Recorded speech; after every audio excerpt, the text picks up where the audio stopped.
A igreja pode assentar-se. Lucas capítulo 12, versos de 49 a 57. Hoje pela manhã nós tivemos a alegria de receber 3 novos membros em nossa igreja. 2, mãe e filha, já frequentavam há muitos e muitos anos. E o Lucas, que vem desde a UCP e agora entrando na UPA, no grupo dos adolescentes, já desde dezembro do ano passado, querendo professar a sua fé em Cristo Jesus. Curiosamente, quando nós fazemos nossa profissão de fé, alguns acham que este momento, o momento da nossa conversão, o momento onde nós entregamos a nossa vida a Cristo, ele é chamado por muitos como uma fase denominada primeiro amor. Fulano está vivendo o quê? O primeiro amor. Aquele momento onde tudo lhe é maravilhoso. Naquele momento onde ele entra na igreja, ele tem a sensação de que já entrou no céu. E ele consegue ter a alegria de já estar no céu, mas ainda está vivo, ou seja, não sentiu a dor da morte. E aí cada irmão que ele cumprimenta é um irmão que ele tem a alegria de aprender alguma coisa. Cada coisa que ele ouve no culto, que ele observa, é um aprendizado. Nos tempos mais antigos, não tão antigos, mas já fazem parte do passado, quando se entrava em uma igreja presbiteriana, você era imerso em uma cultura onde você aprendia coisas que você jamais imaginava. Antigamente, quando se falava em per capita, coisa mais natural do mundo era as sócias de SAF ou demais sociedades internas perguntarem, as mais novas, com licença, o que é per capita? Aí dizia, per capita é um valor arrecadado por pessoa. Ah, tá.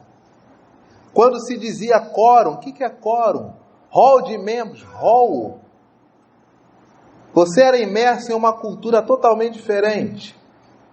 E aí depois você aprendia ao longo da história que toda forma de governo, especialmente aquelas cujo nome é até bem claro, Você vai em uma instituição e tem lá, Conselho Deliberativo. De onde que isto veio? Veio da igreja presbiteriana, que se reúne, que expressa sua liderança através de um conselho. E aí você percebe o quanto que o protestantismo influenciou as estruturas existentes ao longo dos séculos. E tudo isso, em um primeiro momento, é maravilhoso, é formidável. Fazer parte de um coral é uma coisa fantástica. Você nunca imaginou que tinha voz. Quando você vê, você está cantando hino no chuveiro igual um rouxinol.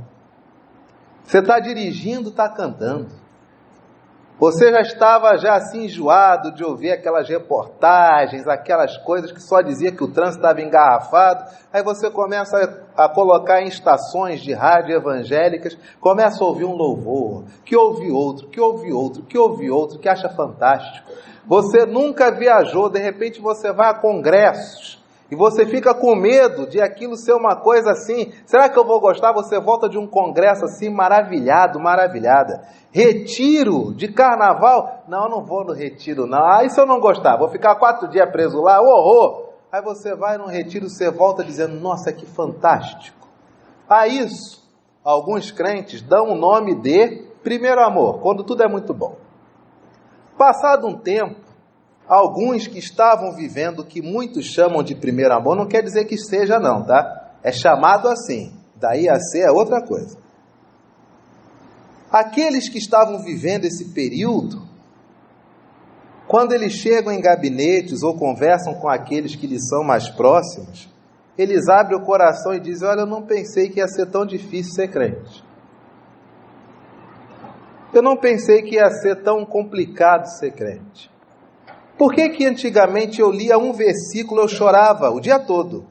Hoje eu leio um capítulo, eu fico com mais dúvidas do que certezas. Por que antigamente eu ia na igreja, olha, eu ia de manhã, de tarde, de noite, eu não faltava um culto. A igreja é a mesma, o pastor é o mesmo, as pessoas são as mesmas, mas agora eu não tenho vontade não, sabe? Pelo contrário, se eu puder ficar sem ir, eu até me sinto melhor. Por que antigamente, quando eu orava, a impressão que eu tinha é que Deus estava ouvindo a minha oração num viva voz celeste. E agora a impressão que me dá é que eu falo só as paredes é que escutam. E aquela que é a principal. Porque antigamente eu sentia a presença de Jesus e agora parece que Jesus está tão distante. Por quê? Não sei se você já passou por isso. Não sei se você já ultrapassou isso, já chegou em um outro patamar. Não sei se você ainda está vivendo o que alguns taxam de primeiro amor. Não sei se hoje, se nessa noite você está com alguma dessas impressões que eu acabei de narrar aqui. E talvez no seu pensamento Jesus não veio para nada disso. Talvez você é daqueles que pensa o seguinte: se todos nós focarmos em Jesus, vai dar tudo certo. Se todos nós pensarmos como Jesus pensa, vai dar tudo certo. Aí sim vai ficar tudo legal. O problema nosso é que nós não pensamos em Jesus. Cada um tem a sua opinião e quer impor, e quer exercer a sua vontade. O problema nosso é que nós somos muito políticos e nós queremos manobrar as coisas.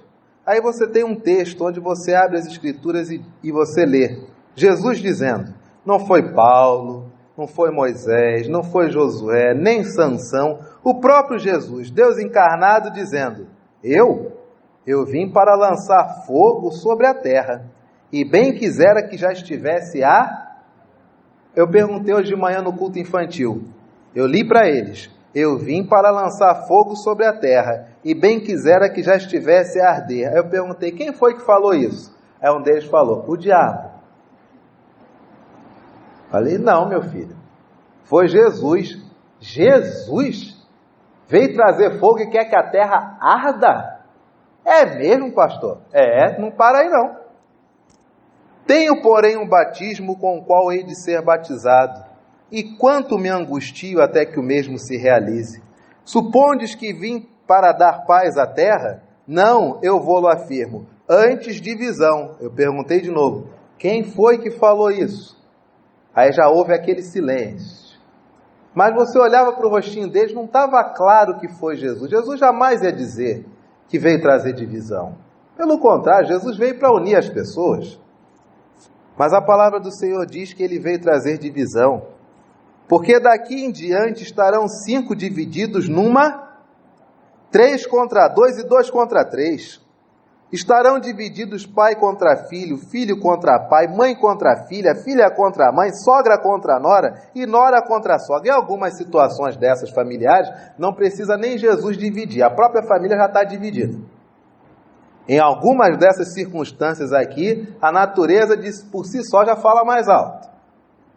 Todavia, contudo, entretanto, nessa noite, a palavra do Senhor nos traz um texto que é um dos textos mais fáceis para a nossa compreensão. Talvez seja difícil para a nossa confiança. A compreensão é muito fácil. Lembre-se, a questão nunca é se você tem fé ou se você entende.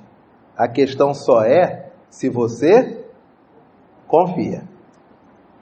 Você tem fé, você está aqui nessa noite. Você entende, você está lendo em português, mas você confia? Esse é o ponto. Eu vim para lançar fogo sobre a terra, e bem quisera que já estivesse a arder. Tenho, porém, um batismo com o qual hei de ser batizado, e quanto me angustio até que o mesmo se realize. Sabe o que Jesus está mostrando aqui? A vida, ela não é o tempo todo repleta de coisas boas.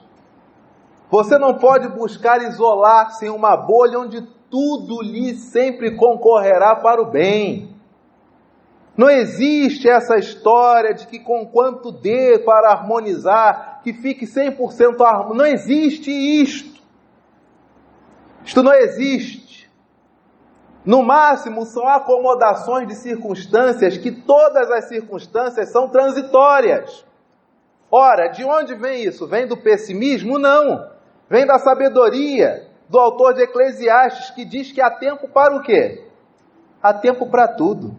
Tem tempo de rir, mas também chega o tempo de quê? Tem tempo de abraçar, não tem? Mas também tem outro tempo, que é o tempo de deixar de Tem tempos de guerra, mas também há outros tempos. Também há tempos de paz. De quê? Tem tempos de trabalhar. E também tem outros tempos. Que tempos são esses? Descansar. Se a palavra do Senhor diz, e o sábio disse que há tempo para tudo, como é que você espera que na sua vida tudo concorra para o bem, e na hora que esse bem não chega, você se desespera achando que Deus não está com você? Aí você ouve a palavra do Senhor, onde Jesus disse, olha, o batismo pela qual eu vou passar, isso me traz angústia. Só que essa angústia Jesus depositava aos pés do Pai e confiava. Nos nossos dias, só de imaginar passar pela angústia, nós nos entorpecemos. Só de imaginar a aflição, você já começa a ter assim um ataque de ansiedade. Só de imaginar que você pode sofrer, você já toma um remédio. Porque a sensação de talvez sofrer, você nem isso quer sentir. Sabe de onde vem a teologia da prosperidade? Vem dos americanos. Porque para os americanos não pode existir sofrimento. Se você vai em um culto africano, ninguém lá fala que se você orar, as coisas vão melhorar. Por quê? Porque eles já nascem na desgraça. E enquanto eles crescem, eles veem seus avós, seus pais morrendo como? Na desgraça. Então eles oram porque eles sabem que existe um Deus que os vai receber, mas não esperam nada nessa terra. Os americanos, meu amigo, só de imaginar sofrimento, toma-lhe comprimido. Porque ninguém quer sofrer. Jesus, ele diz, o batismo com a qual eu hei de passar, só a lembrança de que isto há de acontecer, eu me angustio. E permanecerei angustiado até que o mesmo ser realize. E Jesus, mesmo angustiado, não deixou de receber os seus, não deixava de estar com os seus, imerso naquela sensação de que cada dia que ele acorda é o dia que se aproxima o dia de sua morte, de seu sofrimento, de seu martírio, da traição dos amigos. O que ele faz?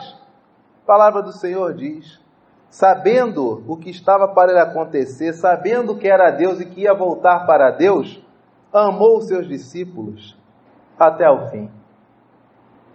Jesus, na angústia, sabe que o único caminho de passar por isso e chegar ao outro lado é amando. Nós, na nossa angústia, a única forma de nós darmos meia volta e tentar voltar para um momento onde tudo nos era feliz, o que nós fazemos? Mentimos, nos enganamos. Enganamos a nós mesmos dizendo o quê? A culpa não pode ser minha, a culpa é do outro. Eu não mudei, quem mudou foi o outro. Deus não pode mudar, eu não boto a culpa em Deus, então eu vou culpar quem? O outro? A palavra do Senhor diz, supondes que vim para dar paz à terra? Não, eu vou-lo afirmo, antes divisão. Como é que Jesus, Deus encarnado, ele fala-se abertamente que ele veio trazer divisão, gente? Que Deus é esse?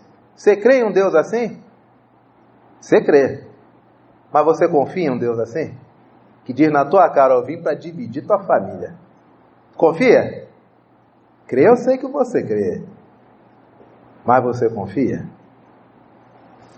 Me lembro de Marco Antônio de Oliveira Filho, cujo apelido era Jamele, por causa daquele jogador do Santos que há muitos anos atrás pintou o cabelo, e o nome do jogador era Jamele. Marco pintou o cabelo, passamos a chamar de Jamele. Jamele se converteu em acampamento, viveu o que muitos chamam de primeiro amor, estava maravilhado. Passado um tempo, juntou um grupo de amigos e falou, gente, olha, estou saindo. Por quê? Eu nunca pensei que fosse tão difícil ser crente. Por quê? Eu nunca fui tão perseguido. Mas aqui na igreja estão fazendo alguma coisa? Não, vocês por enquanto ainda estão bons. O problema é em casa. Por quê?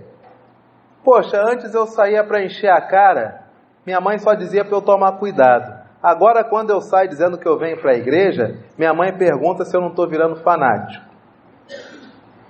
Antes, quando eu acordava de manhã e não sabia se tinha voltado de carro ou se tinha voltado a pé, meu pai só dizia para eu tomar cuidado.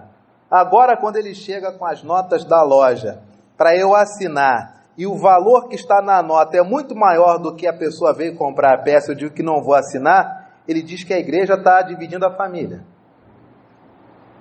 Lembra do Jameli, tia Ângela? E o Jameli começa a chorar dizendo, eu não sei, será que eu estou fazendo alguma coisa errada? Será que Deus não me ama? Será que eu perdi minha salvação? Porque antes estava tudo tão bom, agora tem tanta cobrança. Se naquela época eu soubesse que existia esse texto, estava tudo mais fácil. Mas alguém que escolhe andar com Jesus e como Jesus, que caminha para Jesus, ele sabe que a partir do momento que ele anda com Jesus, os caminhos realmente começam a ser de divisão. Porque a ordem, inclusive, da estrutura familiar, ela começa a se modificar pelo Evangelho. As provas de amor, como nós ouvimos hoje de manhã, elas deixam de ser físicas, materiais, emocionais. Elas passam a ser integrais, tendo como objeto o Evangelho. O marido prova que ama a esposa não pelo presente que ele dá ou pela presença que ele dá, mas quando ele obedece os mandamentos do Senhor que não são penosos. O marido sabe que a mulher o ama, não pelo presente que ela dá, pela presença que ela dá, mas quando ele observa que ela cumpre, que ela guarda os mandamentos do Senhor, que não são penosos. Quando o filtro do relacionamento familiar passa a ser o do Evangelho, aí dividiu. Porque quem disse que o outro vive pelo mesmo Evangelho que você vive? Você topou o Evangelho e teu marido. Teu marido topou o Evangelho e tua esposa. O casal topou o Evangelho e os filhos. Os avós toparam o Evangelho e os netos. Dividiu. Porque se antes o netinho dizia para vovô, vovô, conta para minha mãe não, tá? Vovô no Evangelho diz, a Bíblia manda honrar pai e mãe, vai você e fala para os teus pais. Acabou. Acabou. Se antes papai e mamãe puxavam sardinha para determinado nicho entre os filhos, nicho, N-I, entre os filhos, no Evangelho há um rearranjo, onde o que determina tudo é o amor. Ao ponto que se antes fazia-se alguma coisa pelos pais, pelos filhos, pelos avós, e esta coisa tinha-se a impressão de que era amor, quem está no Evangelho lê em 1 João, que nem tudo que nós fazemos é por conta do amor, mas na decisão por Jesus, nós fazemos o que temos que fazer. E ainda que o coração nos engane, Deus é maior do que o coração. Tem certas coisas que no Evangelho você faz, mesmo seu coração sendo contra. E você só faz porque você sabe que Deus é maior do que o coração. Como é que uma família existe unida se todos não tiverem esse compromisso do Evangelho? É por isso que Jesus diz, eu não vim trazer paz. Essa ideia de paz, ela não existe. Ela é uma acomodação circunstancial marcada por interesses. Mas no Evangelho, há uma divisão clara entre aqueles que guardam os mandamentos e aqueles que ainda são escravos de seus próprios desejos. Por isso que a palavra do Senhor diz, não vim dar paz à terra, não, eu vou-lo afirmo, antes divisão. Porque daqui em diante estarão 5 divididos numa casa, 3 contra 2 ou 2 contra 3. Estarão divididos pai contra filho, filho contra pai, mãe contra filha, filha contra mãe, sogra contra nora e nora contra sogra. Se você está aqui nessa noite e na sua casa está havendo desarmonia, se você ainda tiver maturidade para refletir, tá? Se você é daqueles que você tem a mente aberta, tem o coração aberto para refletir à luz do Evangelho, faça uma consulta. a sua mente ao seu coração a partir do Evangelho. A partir do Evangelho. E a consulta é muito simples. Aquilo que está trazendo divisão entre eu e minha esposa, entre eu e meu marido, entre eu e meus filhos, entre eu e meus pais, etc. É um mandamento de Jesus? Qual é um desejo meu? Se é um mandamento de Jesus, meu marido, minha esposa, meu filho e minha filha, eles sabem, eu li esse texto, ou eu acho que porque eles estão na igreja já deveriam saber? Seja objetivo. Ninguém fica de pé quando você lê assim, ó, assim diz a palavra do Senhor. Acabou. Quando alguém se levanta e diz, assim diz a palavra do Senhor, acabou o assunto. Mas se não há isto, se você não é claro em dizer, sigo por este caminho, porque a palavra do Senhor diz, pontinho, pontinho, pontinho. A desarmonia no lar se dá por Jesus, por algo que Jesus disse, ou são as conveniências humanas? Horário de acordar, horário de dormir, toalha molhada em cima do sofá, tênis jogado pela sala. Cuidado, porque às vezes você gasta munição em brigas que elas não têm sentido nenhum. E em outras coisas que você deveria colocar total atenção e energia, essas estão escapando por você. Jesus, ele vem trazer divisão a qualquer estrutura onde o princípio não é o amor. Mas na estrutura onde o princípio é o amor, sabe o que ele diz? Você passa até por angústia. E tem angústias que elas só acabam na morte. Fim. Não existe primeiro amor. Isso não existe. O que existe é confiança. Em um primeiro momento você confia que esta igreja é corpo de Cristo. Em um segundo momento você acha que essa igreja tem donos. Acabou sua confiança em Cristo. Não existe primeiro amor. Não, só existe um amor. E este amor se materializou e se deu ali naquela cruz. Primeiro, segundo, 14º amor? Não. Isso é literatura de quem gosta de vender livro. Primeira dimensão espiritual, quarta dimensão espiritual. Não. Só tem uma dimensão. E essa dimensão não é espiritual, ela é integral, se chama amor. Quem não ama, não conhece a Deus. Porque Deus é o quê? Fim. Só isso. A palavra do Senhor ainda diz, disse também às multidões, todos, verso 54, quando apareceram uma nuvem corrente, logo desejo vem chuva, e assim acontece. E quando vede soprar o vento sul, o que nós dizemos? E assim acontece. Hipócritas. Que isso, Jesus? Que isso? Mas é o que ele diz. Hipócritas. Sabeis interpretar o aspecto da terra e do céu, e entretanto não sabeis discernir esta época? Que época é esta que nós estamos vivendo? Você está com vontade de se divorciar?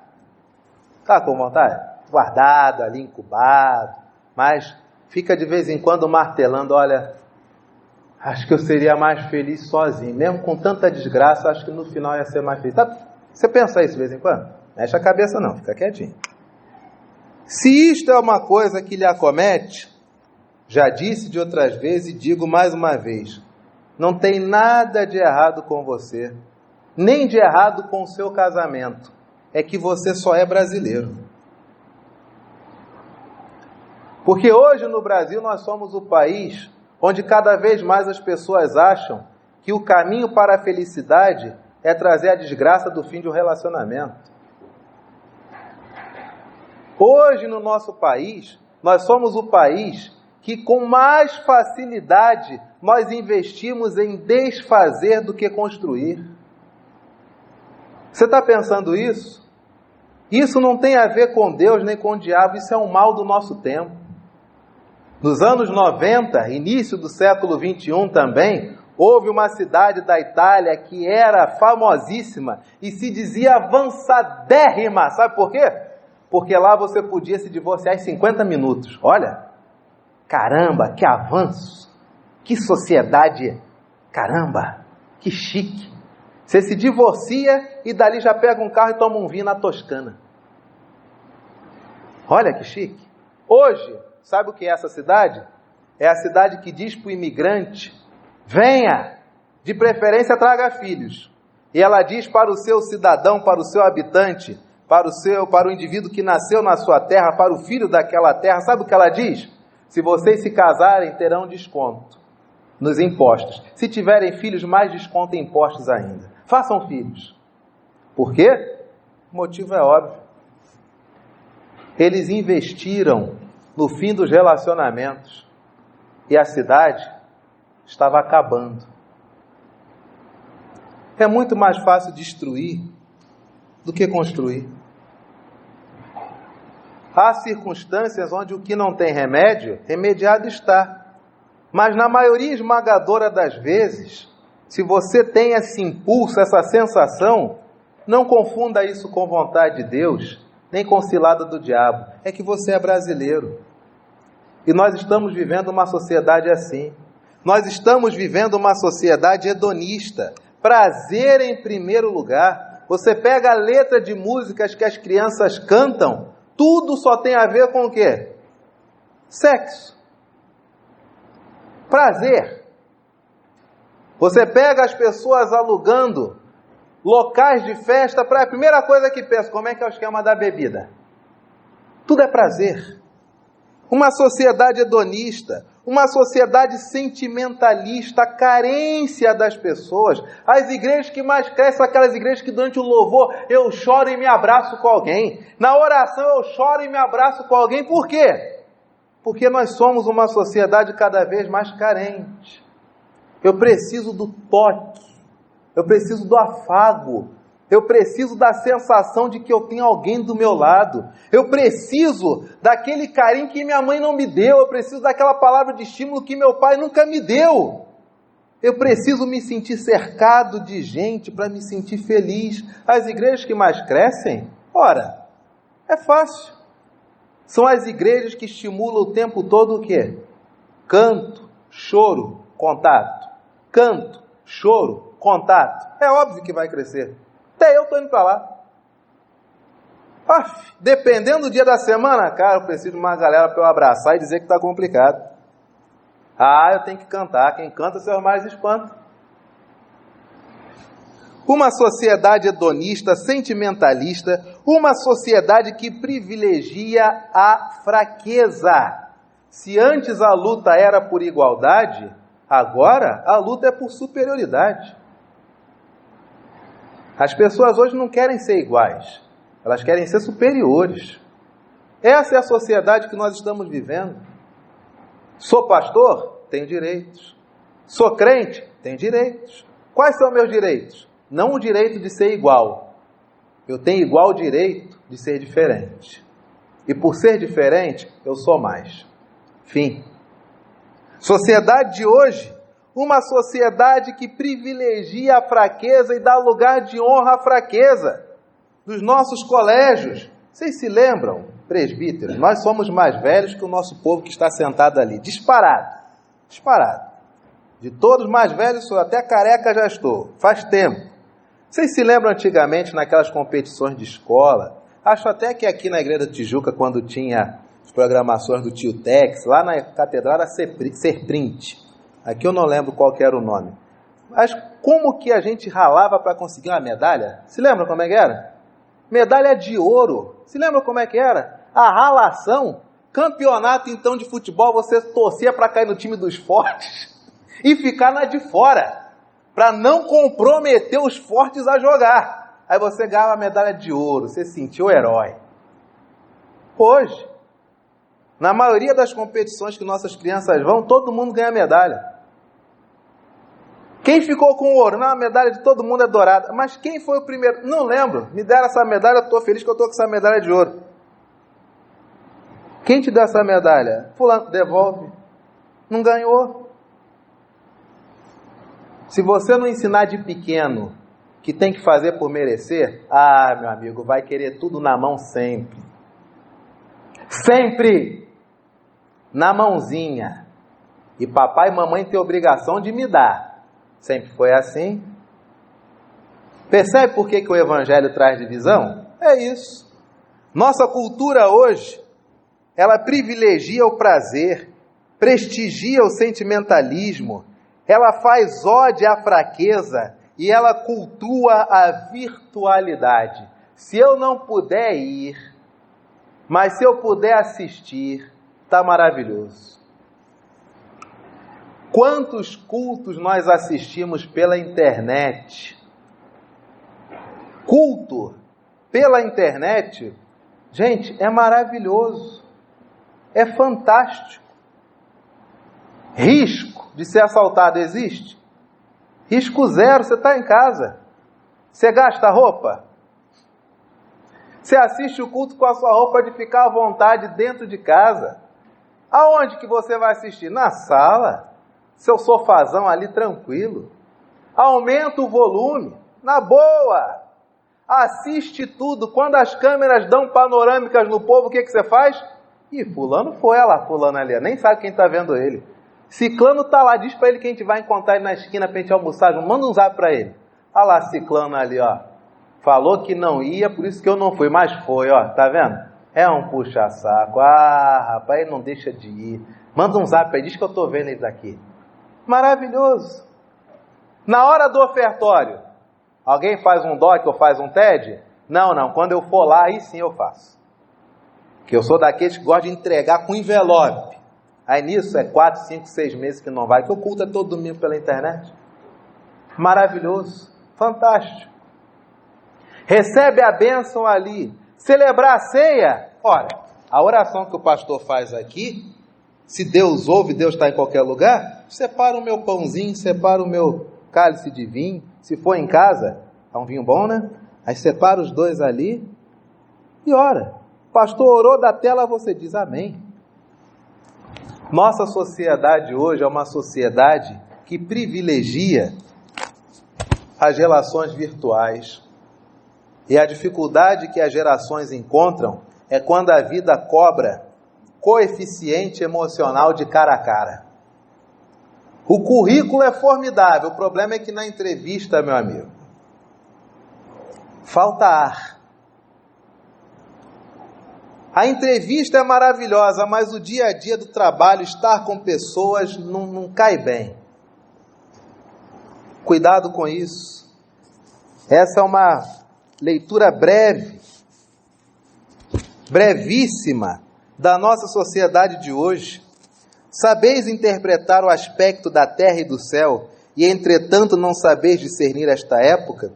E por que não julgai também por vós mesmos o que é justo?